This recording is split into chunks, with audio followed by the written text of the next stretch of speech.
Meharĩria ma Iceera Ria thiku 2 cia kĩwĩra rĩa mũtongoria wa bũrũri Dagĩtarĩ William Ruto nĩ marekereire kaunti-inĩ cia Homa Bay, Kisumu na Siaya mbere ya kwambĩrĩria Iceera rĩrĩ mũthenya wa rũciũ kũrĩa karugũria tabarĩra itiganĩte cia ũthii wa na mbere hamwe na tabania mĩcemanio na atongoria kuma gĩtarũ gĩkĩ nĩguo gũthikĩrĩria mabataro mao ma imwe cia tabarĩra iria thirikari ĩbatiĩ kũrongoreria kũrĩkĩrĩria.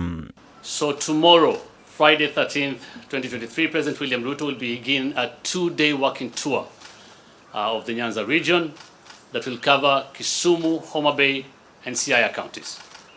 The President will launch several projects that directly impact on the lives of the people, in line with the government's bottom-up economic agenda that places premium, of course, on economic transformation, especially for those at the bottom of the economic pyramid. Kũringana na ndũmĩrĩri ĩrĩa ĩrekereirio nĩ mwaria wa thingira wa iregi Hussein Mohamed, mũtongoria wa bũrũri atanyitwo kwambĩrĩria Iceera rĩrĩ na mũcemanio na atongoria yunivasĩtĩ-inĩ wa Tom Mboya mbere ya gũthiĩ kũhingũra thoko ya Homa Bay na thutha ũcio rugũrie waki wa nyũmba cia thogora mũbacĩrĩre taũni-inĩ ya Homa Bay.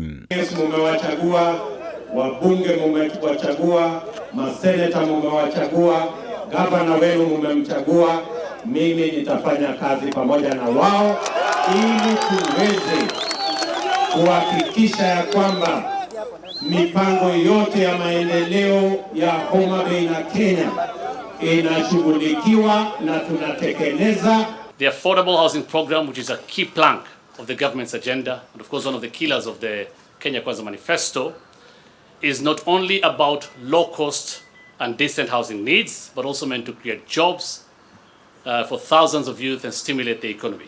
So for this project, or in this program, just as the others he has launched, and of course he has said this before, housing parts such as doors, windows, gates, hinges, and all other fittings will be supplied by the local Jokali associations. Rĩrĩa gũkorwo arĩ rita rĩa kerĩ mũtongoria wa bũrũri gũcera gĩtarũ-inĩ gĩkĩ kĩa Nyanza kuma thurwo ta mũtongoria wa bũrũri kũrũmĩrĩra Iceera rĩa mbere rĩrĩa kinyĩtie kaunti-inĩ ya Homa Bay hĩndĩ igongona rĩa mahoya na kũrĩa amwe a atongoria gĩtarũ gĩkĩ mang'athirie gwĩkinyia makiuga matiamenyithĩtio ihinda-inĩ rĩrĩa rĩagĩrĩire.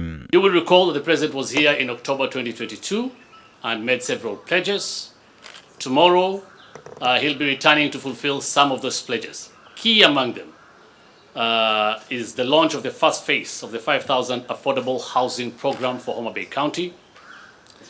The project is expected to not only alleviate the housing deficit in the county, and by housing here we're talking about decent and affordable housing. Hii Homa Bay haiwezi kubaki nyuma wakati Kenya inasonga mbele.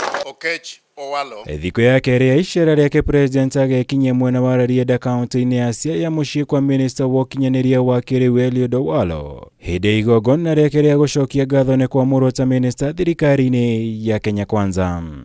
Iceera rĩrĩ ona kũrĩ ũguo rĩtanyĩtwo gũkorwo rĩ ngũrani na mahau kabere rĩrĩa ũrugarĩ wa kĩũteti warĩ igũrũ kumana na ũng'ethanĩri wake na mũtongoria wa Azimio la Umoja Raila Odinga. Rita rĩrĩ rĩkĩoneka gũkorwo arĩ igeria rĩa kwĩyendia kũrĩ mũingĩ wa gĩtarũ gĩkĩ kĩa Nyanza na ũrĩa ũtamũheire kura nyingĩ hĩndĩ ya gĩthurano kĩnene kĩhĩtũku.